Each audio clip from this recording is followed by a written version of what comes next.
All the religions have limitations of clothing. Let me be specific to the women. But they've changed with time.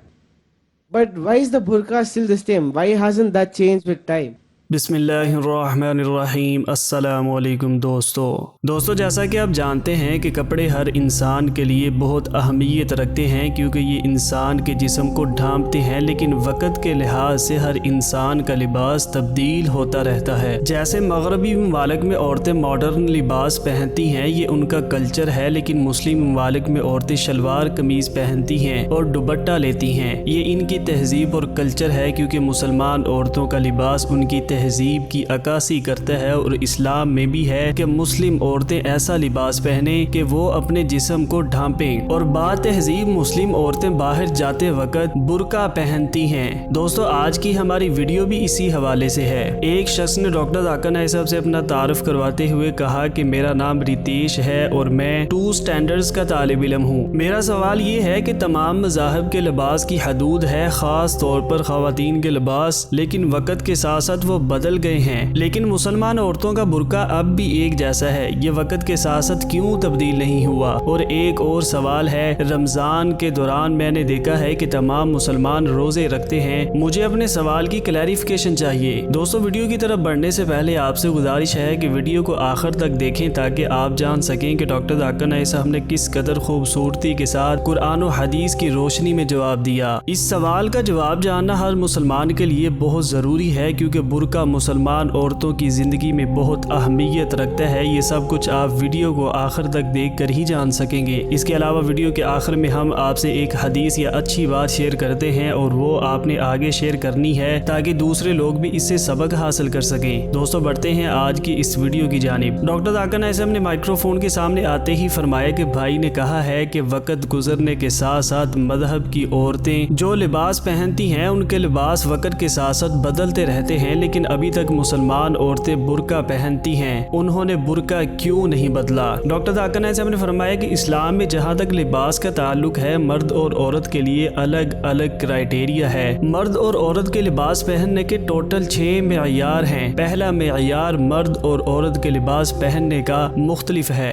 مرد کے لیے پہلا معیار یہ ہے کہ مرد کو ناف سے لے کر گھٹنوں تک اپنے جسم کو کور رکھنا چاہیے، یہ اس کی حد ہے، مرد کو اس کا احاطہ کرنا چاہیے۔ لیکن اس کے برعکس عورت کا پہلا معیار یہ ہے کہ عورت کو اپنا پورا جسم ڈھانپنا چاہیے سوائے چہرے اور ہاتھ کے، یہ عورت کے لباس کا کرائیٹیریا ہے۔ ڈاکٹر ذاکر نائک صاحب نے فرمایا کہ بہت سے علماء کہتے ہیں کہ عورت کو اپنا چہرہ اور ہاتھ بھی ڈھانپنا چاہیے۔ ڈاکٹر ذاکر نائک صاحب نے فرمایا کہ باقی کے 5 معیار مرد اور عورت کے لیے ایک جیسے ہیں۔ دوسرا معیار یہ ہے کہ مرد اور عورت جو لباس پہنتے ہیں اتنا تنگ نہیں ہونا چاہیے تاکہ ان کا جسم نمایاں ہو، یعنی ان کا جسم ظاہر ہو۔ تیسرا معیار یہ ہے کہ لباس اتنا شفاف نہیں ہونا چاہیے کہ آپ کا جسم ظاہر ہو۔ چوتھا معیار یہ ہے کہ لباس اتنا گلیمرس نہیں ہونا چاہیے کہ مخالف جنس آپ کی طرف راغب ہو، یعنی مخالف جنس آپ کی طرف مائل ہو۔ پانچواں معیار یہ ہے کہ آپ کا لباس کافروں سے ملتا جلتا نہیں ہونا چاہیے، یعنی ان بلیور کے ساتھ ریزیمبل نہیں ہونا چاہیے۔ چھٹا معیار یہ ہے کہ آپ کا لباس مخالف جنس سے ملتا جلتا نہیں ہونا چاہیے۔ جیسے آج کل لڑکیاں لڑکوں جیسا لباس پہنتی ہیں، اسلام میں ایسا لباس پہننے کی اجازت نہیں ہے۔ یہ بنیادی طور پر 6 معیار ہیں۔ ڈاکٹر ذاکر نائک صاحب نے فرمایا کہ بنیادی طور پر 6 معیارات کا ذکر دوسرے صحیفوں میں بھی ہے۔ اگر آپ بائبل پڑھتے ہیں، بائبل کی کتاب ڈیوٹرونومی چیپٹر نمبر 22 آیت نمبر 5 میں اس کے بارے میں ذکر کیا گیا ہے۔ اس میں کہا گیا ہے کہ عورت کو وہ لباس نہیں پہننا چاہیے جو مرد سے مناسبت رکھے، اور مرد کو وہ لباس نہیں پہننا چاہیے جو عورت کے ساتھ مشابہت رکھتا ہو۔ یہ سب لوگ جو یہ کام کرتے ہیں وہ بدکاری پیدا کر رہے ہیں۔ ڈاکٹر ذاکر نائک صاحب نے فرمایا کہ بائبل میں اس بارے میں مزید تذکرہ موجود ہے، جس میں کہا گیا ہے کہ عورت کو شرمندگی، خوف، اداسی اور خاموشی کے ساتھ ہونا چاہیے۔ اس کے علاوہ بائبل کی 1 کورنتھینز چیپٹر نمبر 11 اور آیت نمبر 5 اور 6 میں بیان کیا گیا ہے کہ جس عورت نے اپنا سر ڈھانپ کر دعا نہ کی تو اس کا سر منڈوانا چاہیے۔ ڈاکٹر ذاکر نائک صاحب نے فرمایا کہ بائبل کی اس آیت کے بارے میں قرآن قرآن اور حدیث میں کوئی ذکر نہیں ہے کہ اگر عورت نے سر ڈھانپ کر پرے نہ کی تو اس کا سر منڈوانا چاہیے۔ قرآن و حدیث میں اس کا ذکر نہیں ہے، لیکن بائبل قرآن سے زیادہ سخت ہے۔ ڈاکٹر ذاکر نائک صاحب نے فرمایا کہ اگر آپ ہندو صحیفے پڑھتے ہیں تو ہندو صحیفوں میں بھی مرد اور عورت کے لباس کے بارے میں ذکر موجود ہے۔ ہندوؤں کی کتاب رگ وید کتاب نمبر 10 میں لکھا ہے کہ وہ عورت جو مرد کے کپڑے پہنتی ہے وہ اسے ناپاک کر رہی ہے، اسے مرد کا لباس نہیں ہونا چاہیے۔ مزید ہندوؤں کی کتاب میں ذکر ہے کہ برما نے عورتوں کو حکم دیا ہے کہ اپنے سر کو ڈھانپ کر رکھیں۔ ڈاکٹر ذاکر نائک صاحب نے فرمایا کہ ہندو صحیفوں، کرسچن صحیفوں اور مسلم سکرپچرز سب میں لکھا ہے کہ عورتیں اپنا سر ڈھانپیں۔ ڈاکٹر ذاکر نائک صاحب نے فرمایا لیکن وقت گزرنے کے ساتھ ساتھ کرسچن عورتوں کا لباس تبدیل ہو گیا ہے، اب وہ اپنا سر نہیں ڈھانپتی ہیں، لیکن مسلم عورتیں اپنا سر ڈھانپتی ہیں، انہیں محکوم کہا جاتا ہے۔ ڈاکٹر ذاکر نائک صاحب نے فرمایا کہ اب نئے فیشن کے مطابق برقع بدل گیا ہے، پہلے برقع بلیک کلر میں ہوتا تھا، اب تبدیل ہو کر مختلف رنگوں میں تبدیل ہو گیا ہے۔ کلر تبدیل کرنے میں کوئی مسئلہ نہیں ہے، لیکن آپ اسلام کے 6 معیار کو توڑ نہیں سکتے جو لباس کے حوالے سے ہیں۔ اب ماڈرن فیشن آ گیا ہے، حجاب کا نئے اسٹائل آ گئے، برقعے بھی بہت سے فیشنیبل آ گئے ہیں جو اسلام کے اصولوں کو توڑتے ہیں۔ بہت سارے چمکدار انداز آ رہے ہیں جو مخالف جنس کو مائل کرتے ہیں، یہ سب اسلام میں حرام ہے۔ ڈاکٹر ذاکر نائک صاحب نے فرمایا آپ برقع کسی بھی رنگ کا پہن سکتے ہیں،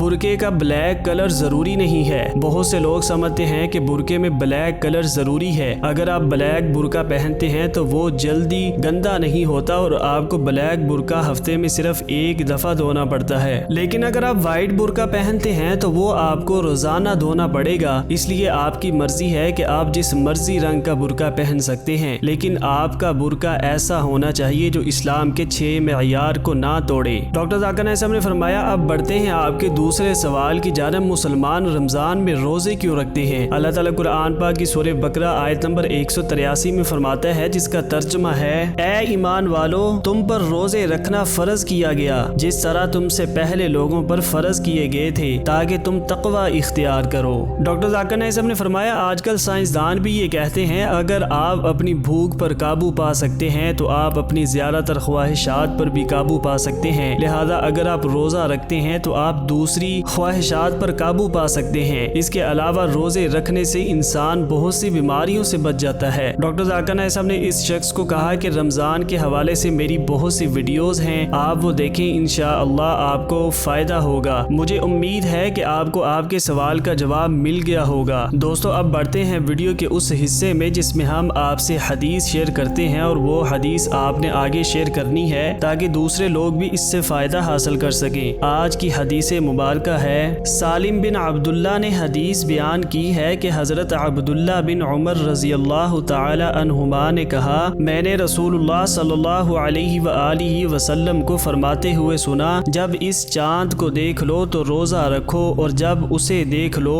تو روزے ختم کرو، اور اگر بادل چھا جائے تو اس مہینے کی گنتی پوری کر لو۔ دوستو ہم آپ کے لیے ڈاکٹر ذاکر نائک صاحب کی انگریزی زبان میں کی گئی گفتگو کا اردو ترجمہ لاتے ہیں تاکہ وہ لوگ جو انگلش نہیں سمجھ سکتے وہ بھی جان سکیں کہ ڈاکٹر ذاکر نائک صاحب کا جواب کیا تھا۔ دوستو آج کی ویڈیو یہیں تک تھی، امید کرتے ہیں کہ یہ ویڈیو آپ کو ضرور پسند آئی ہوگی۔ چینل پر نئے ہیں تو چینل کو ضرور سبسکرائب کر لیں۔ ملتے ہیں نیکسٹ ویڈیو میں، اللہ حافظ۔